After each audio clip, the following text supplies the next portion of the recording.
एक गांव के अंदर दो जमींदार, दोनों के पास धन दौलत की कोई कमी नहीं होती, लेकिन एक ज़मीन के छोटे से टुकड़े के ऊपर दोनों का अक्सर झगड़ा होता रहता है। दोस्तों, एक दिन का वाक़या होता है जब एक जमींदार दूसरे जमींदार से उस ज़मीन को हटाने के लिए उसके घर पर पहुंच जाता है, तो यहाँ पर वो जमींदार उसे पेड़ से बांध देता है।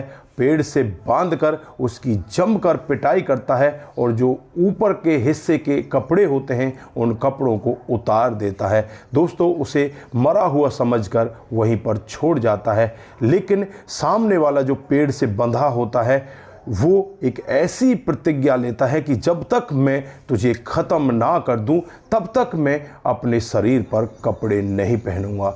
दोस्तों, इस प्रतिज्ञा को पूरा करने के लिए वो 25 सालों तक इंतज़ार करता रहता है, लेकिन 25 साल तक भी उसकी ये प्रतिज्ञा पूरी नहीं होती और एक दिन उसकी मौत हो जाती है। दोस्तों, उसके बाद यहाँ पर जो आसपास के लोग होते हैं, घर वाले होते हैं, वो सोच में पड़ जाते हैं कि इसे कफन में लपेट कर ले जाना चाहिए या इसे ऐसे ही अग्नि के सुपुर्द कर देना चाहिए, क्योंकि 25 साल से वो इतनी बड़ी प्रतिज्ञा कर रहा है। उसने आज तक शरीर पर कपड़े नहीं पहने।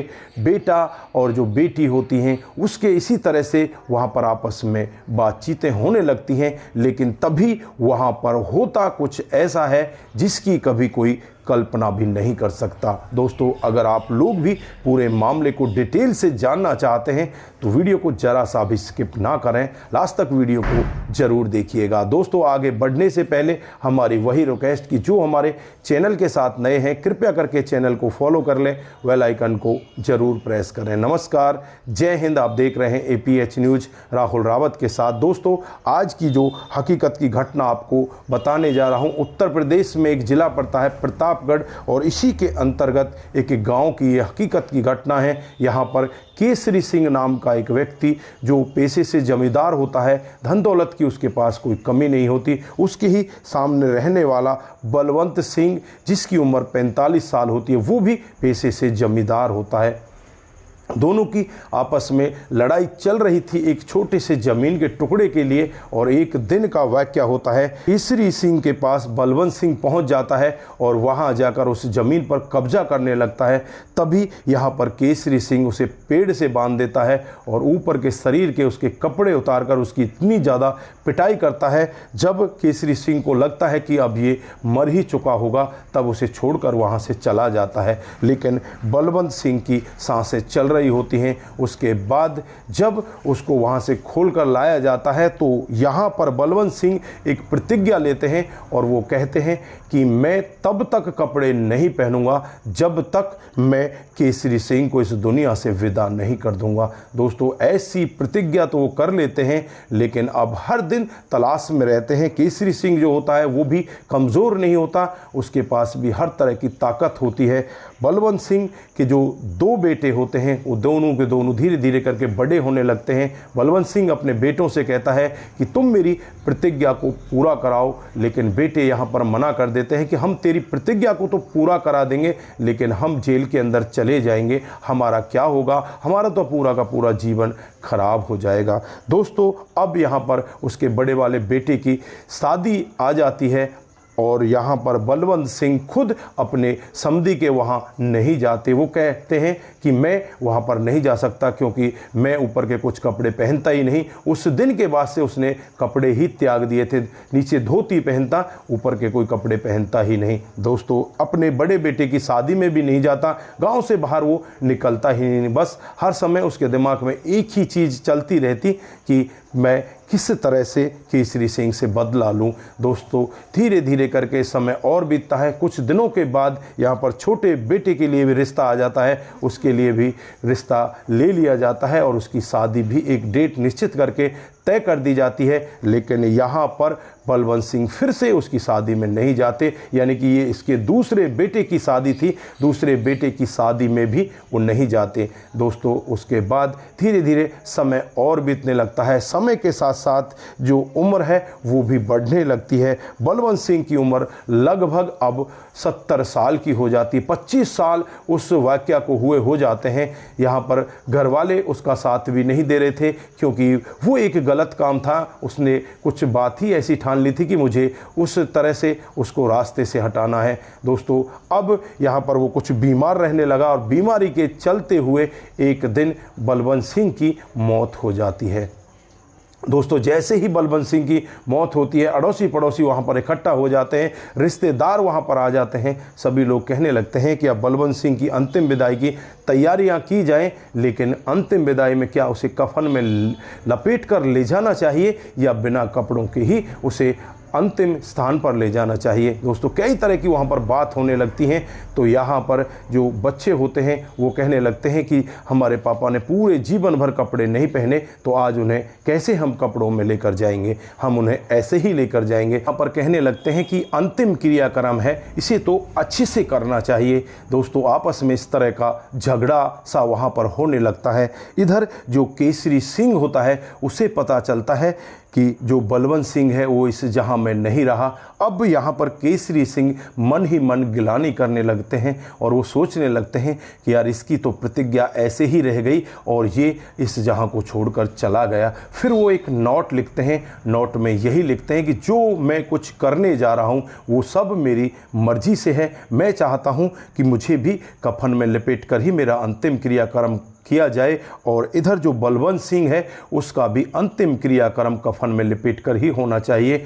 और मैं यहाँ पर अपने आप को ख़त्म करने के लिए जा रहा हूँ, क्योंकि मैं बलवंत सिंह की प्रतिज्ञा को पूरा कराना चाहता हूँ। उनकी अंतिम इच्छा थी कि मैं मरने से पहले यहाँ पर केसरी सिंह को इस दुनिया से विदा कर दूँ, लेकिन वो ये सब नहीं कर पाया।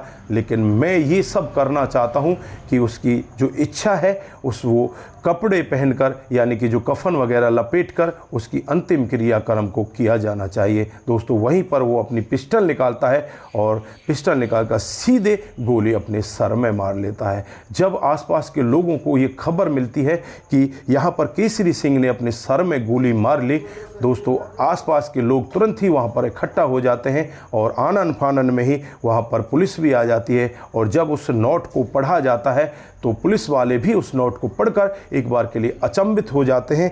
इधर जो यहाँ पर केसरी सिंह के बेटे, बहू, जो सभी लोग होते हैं वो यहाँ पर दहाड़े मारकर रोने लगते हैं। और जब यहाँ पर बलवंत सिंह के परिवार को पता चलता है कि इस तरह से केसरी सिंह नोट लिख कर गए हैं, तो वो भी यहाँ पर एक बार सोच में पड़ जाते हैं कि पूरे जीवन भर तो इन्होंने दुश्मनी निभाई, लेकिन लास्ट में आकर दुश्मनी भी इतनी अच्छे तरीके से निभाई कि अपने दुश्मन की इच्छा की पूर्ति करने के लिए उन्होंने इतना बड़ा कदम उठा दिया। दोस्तों, फिर यहाँ पर दोनों को पूरी रीति रिवाज के अनुसार जो कफन होता है उसमें लपेटकर दोनों को एक ही जगह, एक ही समय में दोनों को अग्नि के सुपुर्द कर दिया जाता है। उस दिन के बाद से जो ये परिवार आपस में झगड़ रहे होते हैं, जो इनकी दुश्मनी चल रही होती है, उसी दिन से वो ख़त्म हो जाती है और उस दिन के बाद से इन दोनों परिवारों में कभी भी लड़ाई नहीं हुई। ये दोनों के दोनों परिवार बड़े आराम से रह रहे हैं। जो छोटा सा ज़मीन का टुकड़ा होता है उसे भी ये दोनों के दोनों आपस में बराबर हिस्सों में बांट लेते हैं।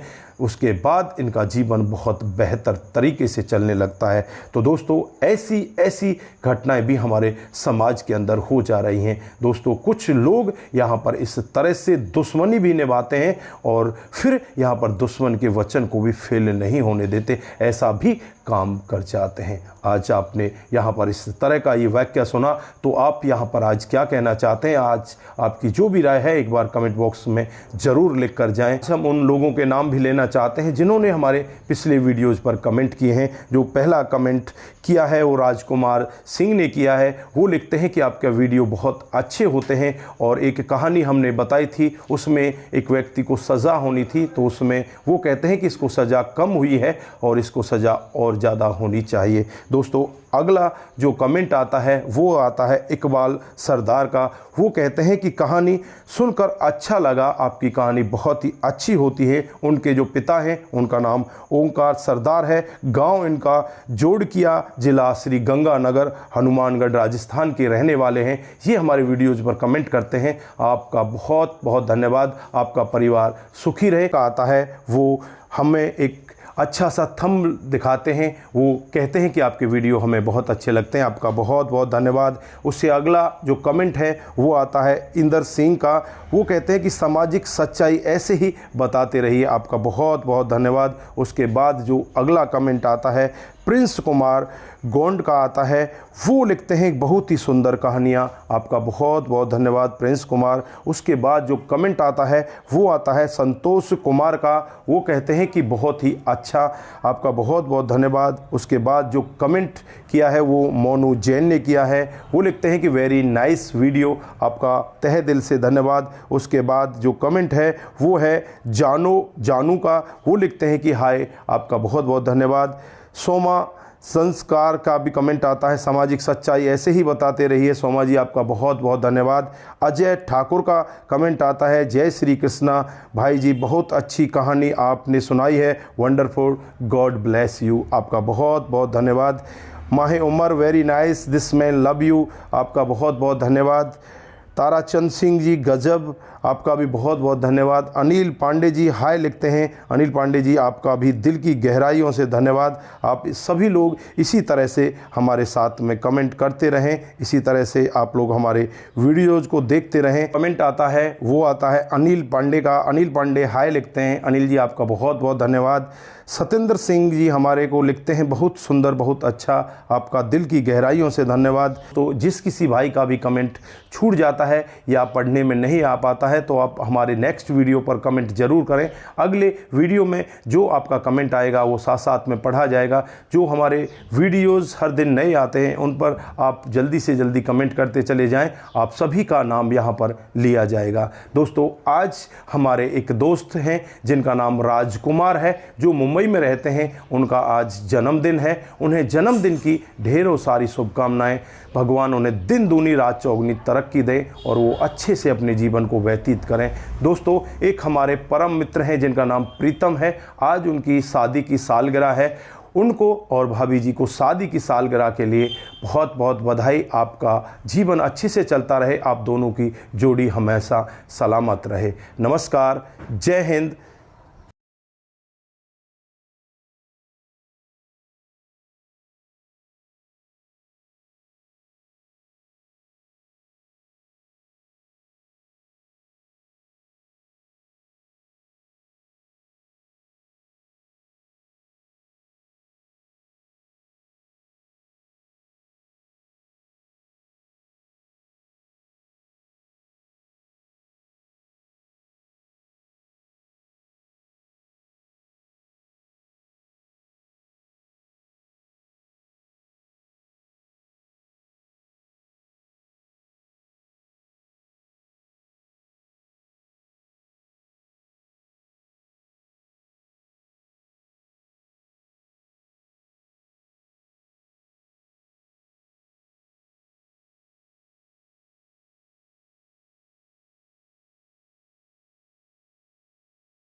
का समय आ जाता है, रात को लगभग 10 बजे का समय होता है जब नीरज अपनी पत्नी से कहने लगता है कि मैं थोड़ी देर में वापस आता हूँ, बस थोड़ा सा समय मुझे दे दीजिए। 10 बजे का वाक्य होता है। यहाँ पर लक्ष्मी कहती है कि आप जल्दी आ जाना, मैं भी तैयार हो लेती हूँ, क्योंकि उसने सुबह से लहंगा पहन रखा था